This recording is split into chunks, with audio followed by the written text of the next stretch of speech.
Assalamualaikum warahmatullahi wabarakatuh.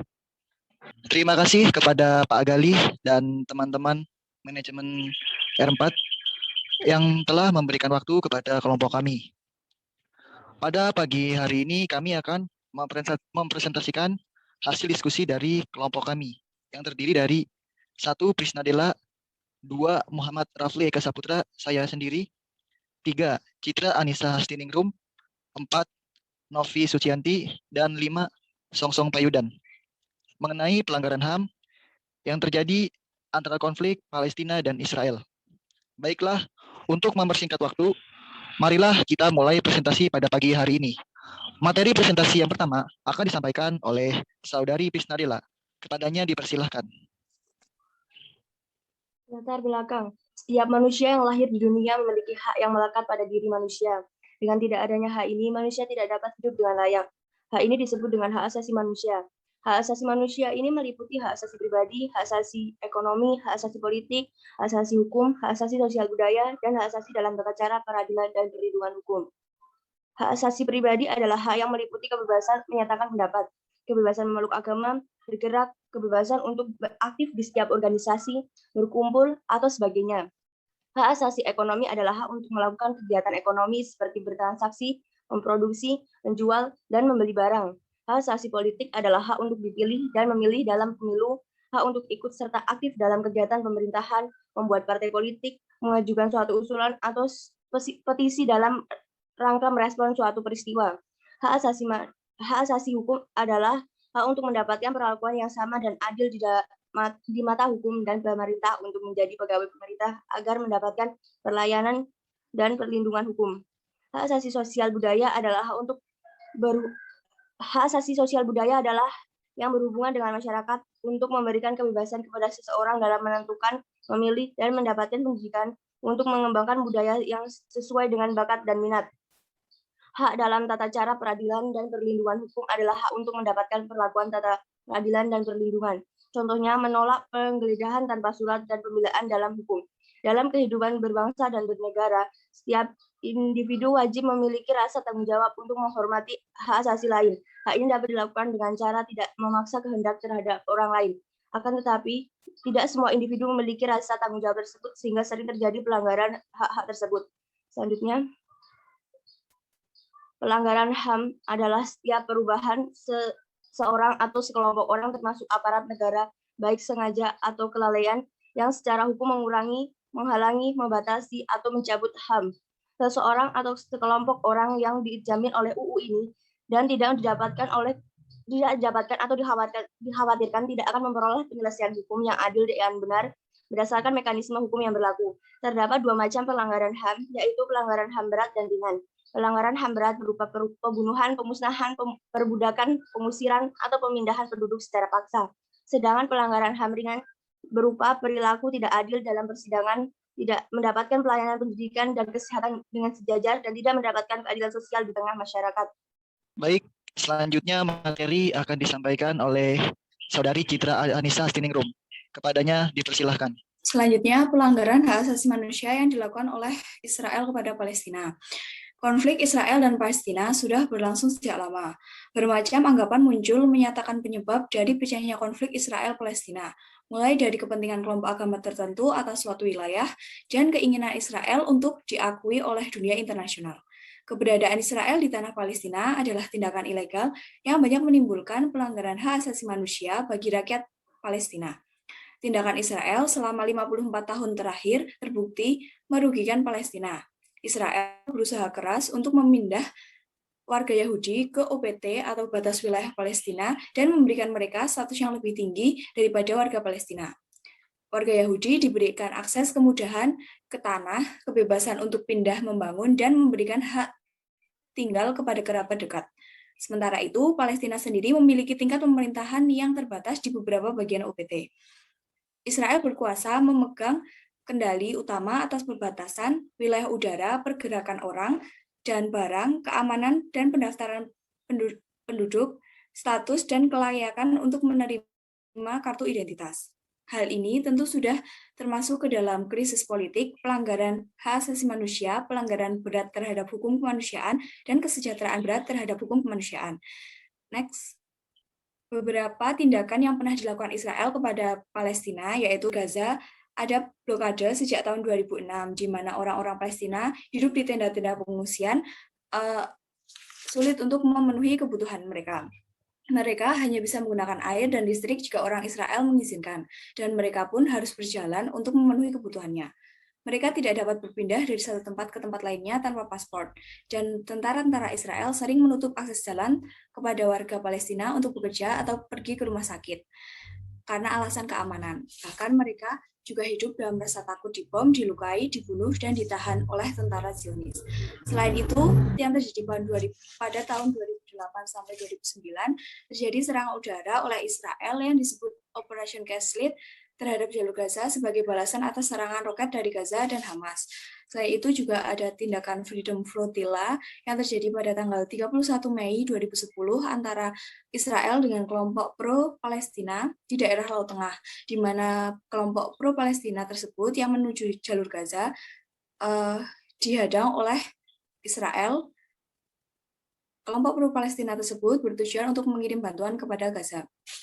Dan yang baru-baru ini terjadi yaitu pada tanggal 6 Mei sampai 21 Mei 2021 ada krisis Israel-Palestina, di mana disebabkan oleh protes penggusuran warga Palestina dan disebabkan adanya penyerangan Masjid Al-Aqsa oleh polisi Israel. Hal ini menimbulkan banyak kerugian. Baik, terima kasih. Pelanggaran HAM yang dilakukan Israel tampaknya diabaikan oleh pengadilan internasional. Bagaimana tidak, semua yang dilakukan Israel tidak ada tanggapan sama sekali, hanya meliputi aktivitas yang dilakukan Israel. Sikap Israel yang sangat membangkang terhadap kesepakatan atas perjanjian internasional, juga karena berlapis-lapisnya perilaku kejahatan Israel terhadap Palestina. Misalnya kejahatan genosida, kejahatan perang, kejahatan kemanusiaan, dan kejahatan agresi yang mengancam perdamaian dan tata tertib dunia. Lalu, apa sih kejahatan genosida? Apa sih kejahatan perang? Apa sih kejahatan kemanusiaan?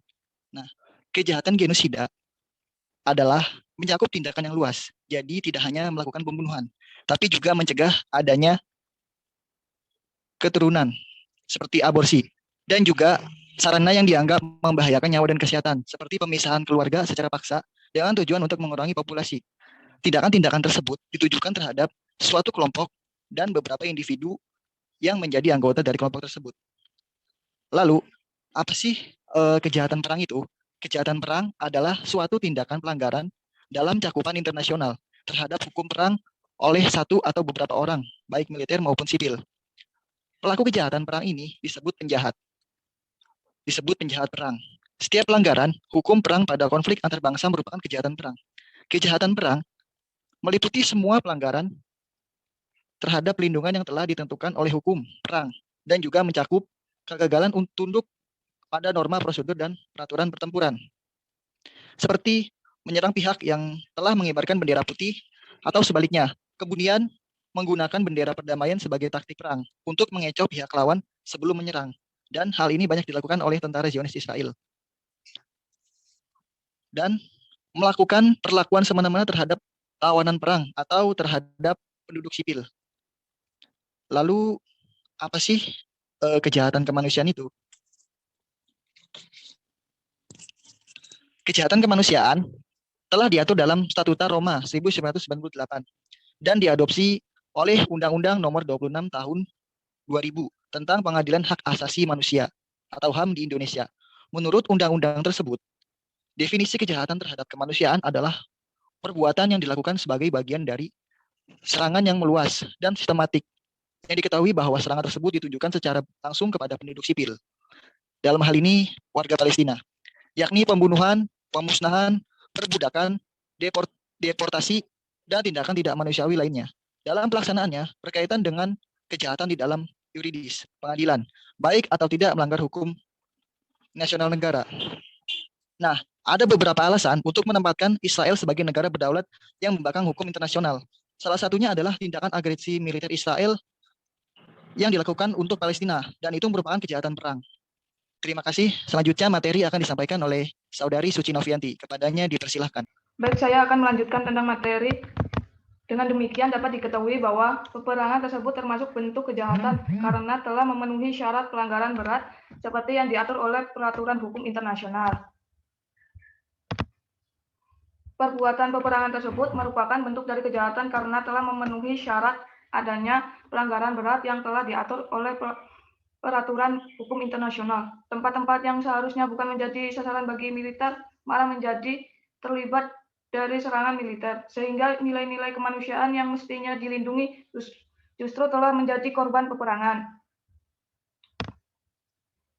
2.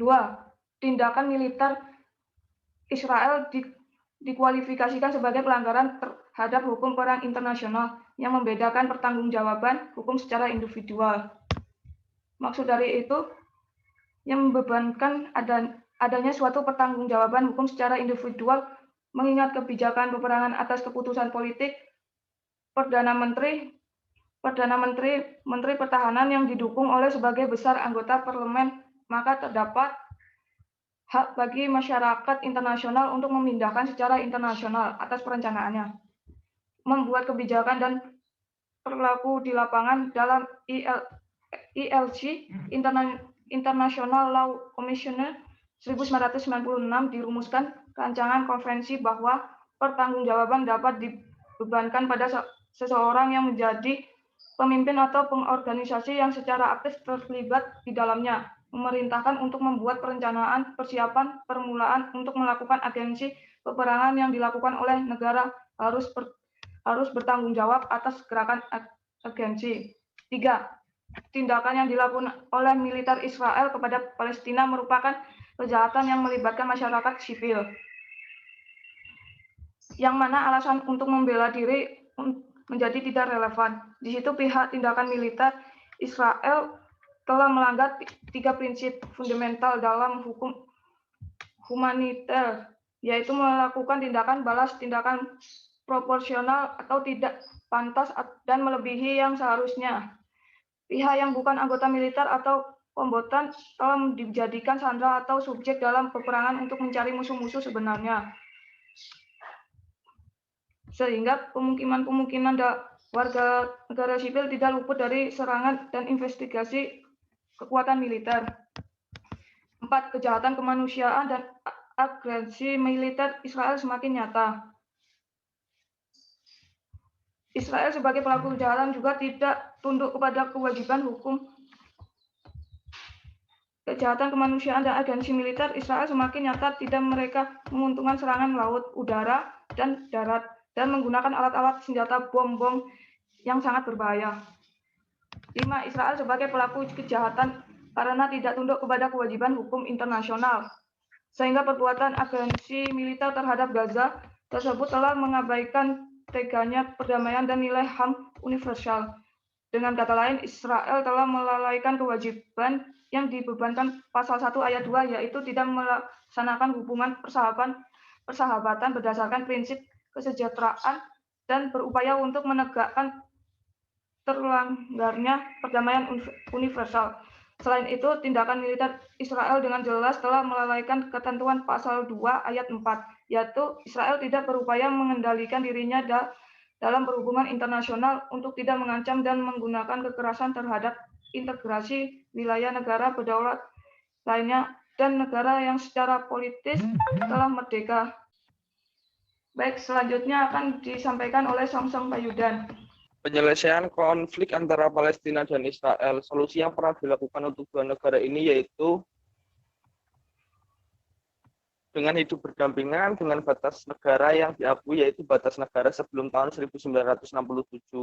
Tetapi ditolak berbagai negara seperti Israel, Kanada, Amerika Serikat, Federasi Mikronesia, Kepulauan Marshall, dan Palau. Kemudian PBB juga telah mengeluarkan resolusi-resolusi yang mengharuskan Israel keluar dari daerah penduduk. Namun Israel tetap tidak meninggalkan daerah tersebut. Tetapi di sini lucunya PBB tidak memberikan sanksi yang tegas kepada Israel yang telah melanggar peraturan PBB. Untuk menyelesaikan konflik Palestina dan Israel, seharusnya Israel benar-benar ingin menyelesaikan masalah ini karena dari awal Israel yang menjadi akar permasalahan dari konflik Israel-Palestina. Demikian presentasi dari kelompok. Wassalamualaikum warahmatullahi wabarakatuh.